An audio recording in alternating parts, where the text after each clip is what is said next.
Halo Sobat Bisnis, halo kembali lagi di podcast perdana kita di Pop Bisnis. Ngobrolin cuan yuk.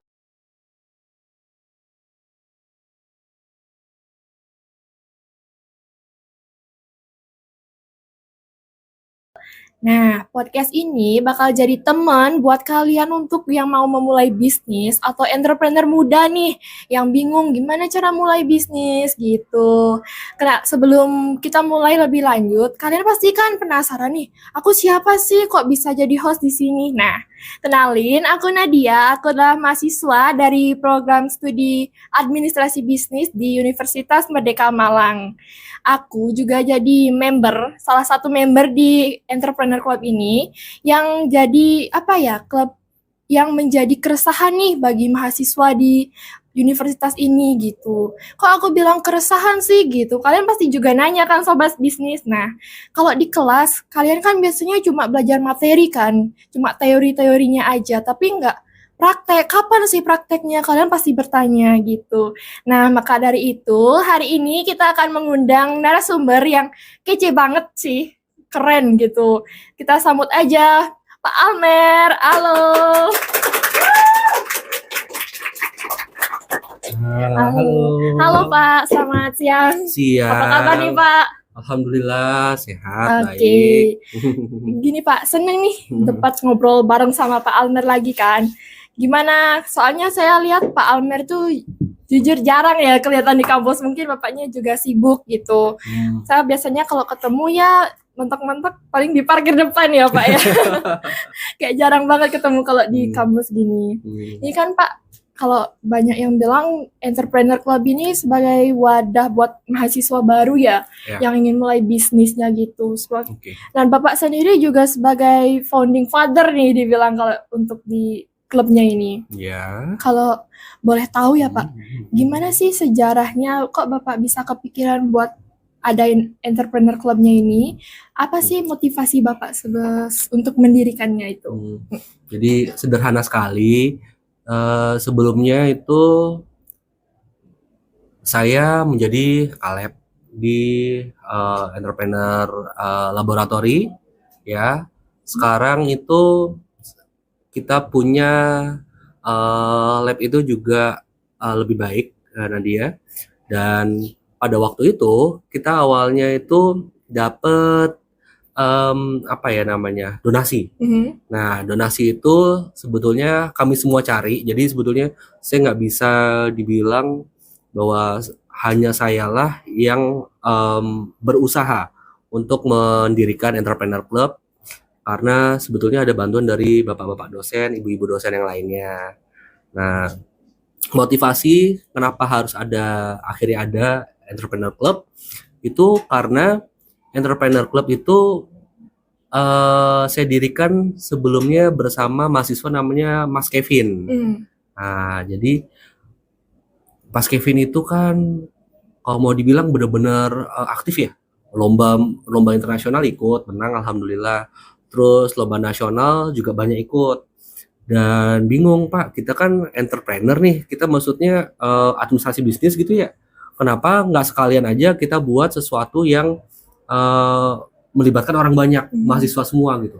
Nah, akhirnya kepikiran juga tuh, oh yaudah deh, kita buat yuk kayak komunitas atau klub yang awalnya sih malah jangan terbatas sama admis aja lah, semuanya aja sekalian gitu loh. Nah, pada waktu itu motivasinya adalah gimana caranya teman-teman ini itu belajar bisnis nggak yang hanya konseptual aja, tapi juga kita langsung praktikal. Oke. Kalau saya kan member langsung ya Kak. Kalau dilihat kan di entrepreneur ini ada CFO, CEO gitu kan kayak corporate banget ya. Nah, apa sih yang membedakan antara Entrepreneur Club ini sama organisasi lain? Kok namanya bisa kayak corporate banget gitu ya kan? Oke. Jadi pertama-tama mungkin saya hanyalah sedikit dosen yang awalnya adalah seorang budak korporat ya, teman-teman. Jadi saya itu awalnya memang bekerja dahulu sebelum menjadi seorang dosen. Dan saya menyadari bahwa oh iya emang kalau kuliah itu ya konsep aja. Sepraktek-prakteknya juga real problemnya itu bakal dapat ketika kita masuk ke dalam company, ketika kita kerja. Dan disitulah saya mendapatkan istilah-istilah yang kayak CFO, CSO, itu juga dengan bantuan dari Mas Kevin tadi sebenarnya. Terus apa ya, untuk kenapa harus pakai seperti itu dan apa bedanya kita? Bedanya Entrepreneur Club itu adalah kita benar-benar fokus kepada kasus-kasus entrepreneur yang ada hari ini gitu loh. Jadi kita sebetulnya belajar itu nggak harus hanya dari jurnal aja, dari buku aja, tapi bisa dari banyak hal. Contohnya sekarang ada Instagram, ada YouTube. Ya. Nah dia main YouTube, main YouTube, iya. scrolling sosial media juga masih kan? Iya, masih Nah, aktif. aktif ya. Iya. Nah dan di situ tuh kan kita pasti lihat tuh yang namanya sosial media itu nggak cuma ngajarin kita untuk yang kayak joget-joget aja, tapi juga ada insight yang bagus. Nah tujuan Entrepreneur Club itu adalah memfilter kira-kira insight apa yang bagus dan asik kita bahas, sehingga waktu teman-teman nanti udah lulus atau mungkin sebelum lulus kita bisa bikin sebuah bisnis yang bisa diimplementasikan gitu dan bisa jalan. Oke Pak, sebelum lanjut mungkin Bapak bisa minum kopinya. Oh, oke, thank you. Wah, makasih dibuatin kopi segala. Iya. Matur suwun ya. Wah, thank you. Oke, kan dari perjalanan itu ya Pak. Kalau untuk proker atau kegiatan itu ada proker apa aja nih di EC yang udah jalan nih atau yang mau datang gitu? Oke, jadi sampai hari ini selama saya itu 5 tahun di sini, saya ketemu kalau misalnya kebetulan kan saya juga ngajar tentang kewirausahaan, entrepreneur scale up gitu ya. Banyak kan tuh teman-teman ambilnya bisnisnya kayak F&B, food and beverage aja ya. Jadi nanti udah bikin bisnis, udah pernah buat bisnis? Belum. Belum. Iya. Nah kebetulan nih teman-teman itu sering ambilnya itu F&B, kalau nggak gitu cuci laundry gitu atau cuci sepatu. Saya pengen sesuatu yang sifatnya jasa, dan akhirnya prokernya itu saya mau kita kerja yang bisa nggak sih seorang entrepreneur muda itu membuat sebuah bisnis yang sifatnya ke services, nggak manufaktur terus gitu, nggak cuma ke F&B atau hospitality gitu, tapi ke service kayak misalnya kita menyelenggarakan sebuah event, atau misalnya kita menjual barang tapi yang gak ada lokasinya, tapi kita pakai e-commerce atau sosial media. Jadi proker-prokernya itu kita lebih fokus ke dunia digital untuk saat ini. Oh, berarti mengembangkan di bisnis digital ya Pak, lebih tepatnya. Oh gitu, oke. Menarik sih Pak itu lebih ke fokus digital. Soalnya kan anak sekarang itu mainnya digital semua ya. Pasti nggak ada yang nggak punya HP atau laptop gitu. Iya. Itu tantangan. Kalau menurut Bapak ada nggak tantangan yang dihadapi selama menjalankan Entrepreneur Club-nya ini? Oke, jadi sebenarnya Entrepreneur Club ini tercipta betul-betul bukan hanya kerja saya. Ya, jadi kalau misalnya saya lihat teman-teman, contohnya kalau waktu kita kan dapat donasi ya dari Arunika, terus kita Arunika itu BTW ada sebuah korporat untuk micro venture, jadi dia bangun untuk UMKM, terus dia kasih kita sebuah donasi, lalu kita bisa renovasi laboratorium. Itu juga dibantu sama contoh COO-nya si Alfian ya. Terus juga kayak misalnya sosial media juga dibantu sama Rachel. Terus kayak misalnya untuk progres dari evaluasinya dibantu sama Dion sebagai CEO. Ada juga sekretarisnya Risma. Jadi benar-benar semuanya sensing gitu. Jadi kenapa kita buat sebuah komunitas? Karena harus ada sinergi antara ke seluruh shift tadi ya. Jadi kayak shift itu maksudnya adalah kayak kepala divisinya lah. Nah, misalnya untuk Elin untuk sustainability itu untuk keberlangsungan ya. Terus atau enggak misalnya kayak Vanda sebagai CBI. Jadi tentang business intelligence. Jadi beliau itu lebih kepada riset dan pemilihan shift dan CEO itu dipilih berdasarkan emang mereka kemampuannya apa. Jadi kemampuan sama passion mereka kemana. Kan ini tadi Bapak bilang ada Kak Elin sebagai CEO, ada Kak Vanda, ada Kak Dion yang jadi CEO-nya. Itu awal mulanya Bapak ngerekrut mereka itu gimana Pak? Perekrutannya awalnya? Oke, jadi untuk perekrutan itu emang kita dari top to bottom, dari atas dulu. Jadi yang diambil pertama itu malah komisarisnya dulu.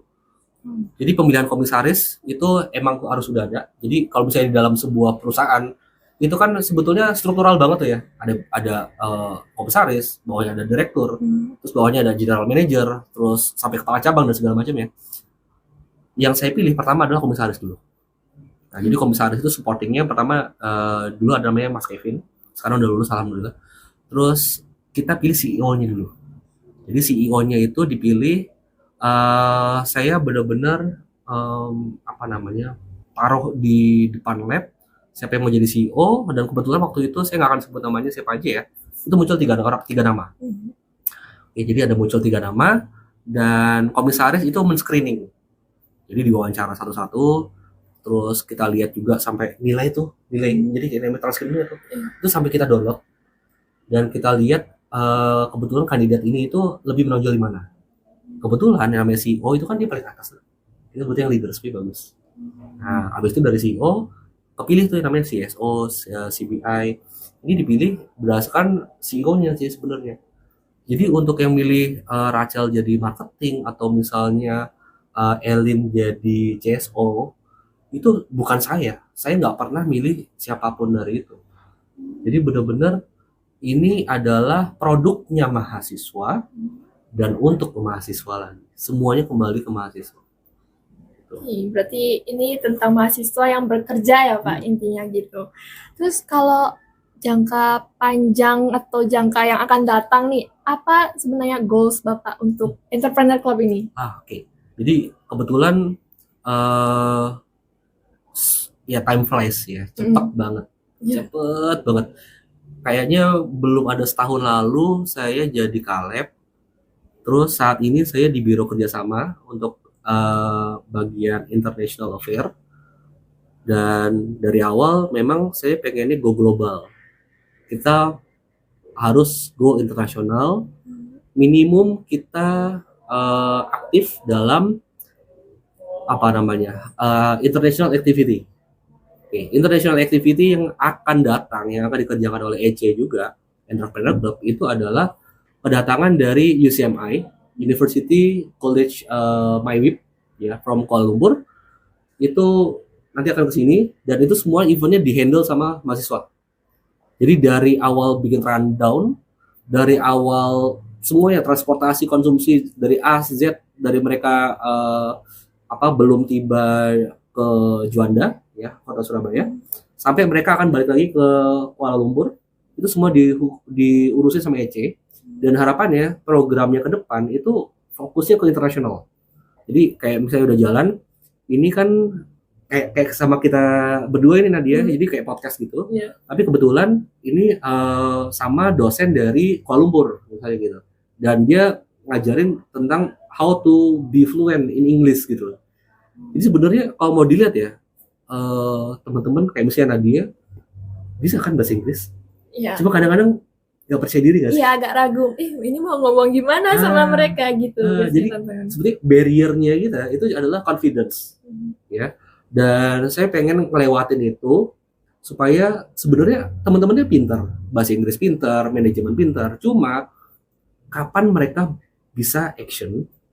Nah, jadi kita cari pelatuknya gitu. Kapan mereka bisa action dan di mana action itu membutuhkan orang-orang seperti mereka gitu.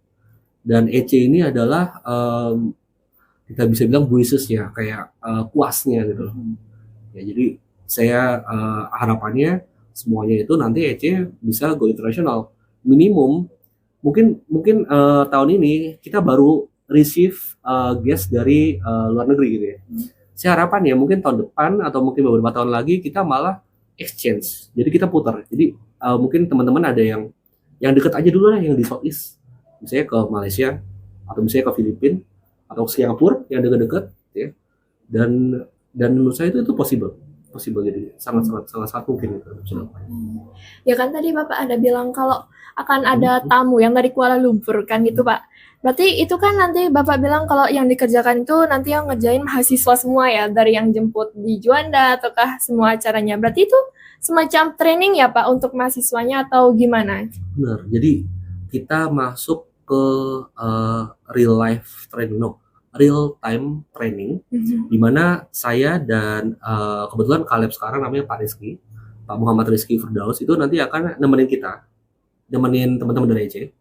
Jadi kita pikirkan konsepnya dan akan divalidasi juga oleh mahasiswa, atau sebaliknya mahasiswa akan memberikan sebuah opsi ide dan akan saya validasi sehingga apa ya, nanti untuk event itu secara natural akan mereka kerjakan.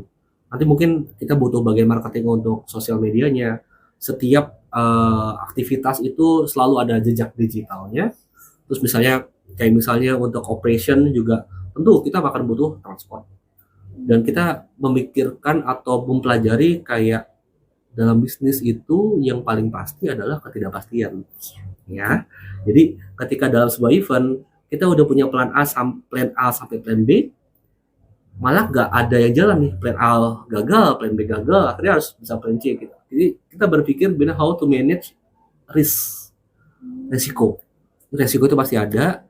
Nanti biar teman-teman merasakan, oh ini kalau ada resiko seperti ini, kalau ada kejadian seperti ini, saya harus cepat ambil keputusan. Nah, dan jangan khawatir, selama proses tersebut teman-teman dosen, ya Bapak Ibu dosen itu akan menemani gitu. Jadi nggak langsung dilepas gitu. Oke, menarik ya Pak Ya. tentang itu apa sih Insya Allah. rencana yang akan datang itu. Kalau apa ya, banyak sih sekarang yang dilihat kalau anak muda itu takut banget mulai bisnis. Seperti yang Bapak bilang kan, kalau bisnis itu harus berani coba intinya gitu kan. Kalau sekarang itu pasti, aduh takut gagal, nanti nggak balik dana gimana gitu. Nah itu paling banyak banget sebenarnya yang terjadi kan dunia. Ya, jadi kalau EC ini sebenarnya apa ya, mau dibilang dulu saya ada rasa nyesel waktu saya kuliah tidak ikut banyak organisasi, hanya organisasi yang habis bosen terus saya tinggalkan gitu ya, dan saya malah sibuk bisnis gitu. Jadi dari SMA terus kuliah itu saya malah sibuk sama bisnis saya dan tidak berorganisasi, dan saya memikirkan apa yang terjadi pada bisnis saya ketika saya melakukan bisnis juga tapi saya tergabung dalam sebuah komunitas juga. Otomatis saya punya banyak teman yang diajak ngobrol gitu. Kan kita manusia tuh butuhnya ngobrol kan ya, Iya. ide kan ya, informasi ya. Bahkan saya memahami bahwa ada waktunya sebuah bisnis itu yang dibutuhkan pertama bukan modal lagi, koneksi. Oh, koneksi ya. Jadi kita menghubungkan teman-teman ini untuk koneksinya, untuk informasinya. Dan informasi itu ada yang besar, ada yang kecil, dan kalau semuanya dihimpun dengan sangat baik, saya yakin bisa membuat sebuah bisnis yang chance untuk suksesnya itu sangat besar gitu. Emang koneksi itu perlu ya Pak? Banget. Orang dalam ya. Iya, orang dalam kalau zamannya sekarang bahasanya ya. Oke. Nah, keren banget kan tadi tentang topik pembicaraan kita sama Pak Almer gitu. Tadi kita sudah bicara tentang sejarahnya entrepreneur, gimana sih rekruternya, apa aja itu susunan organisasinya, kenapa bisa dinamai seperti di corporate gitu kan ya Pak ya. Ya, saya bilang terima kasih banyak nih Pak udah meluangkan Sama-sama. waktunya. Soalnya Bapak ya, di tengah kesibukannya udah mau meluangkan waktu ngobrol-ngobrol santai sama saya di sini gitu. Oke, semuanya. Sampai berjumpa di episode Pop Bisnis selanjutnya. Jangan lupa kepoin terus IG kita di @entrepreneurclub_unmer. Nantikan selanjutnya ya. Bye-bye.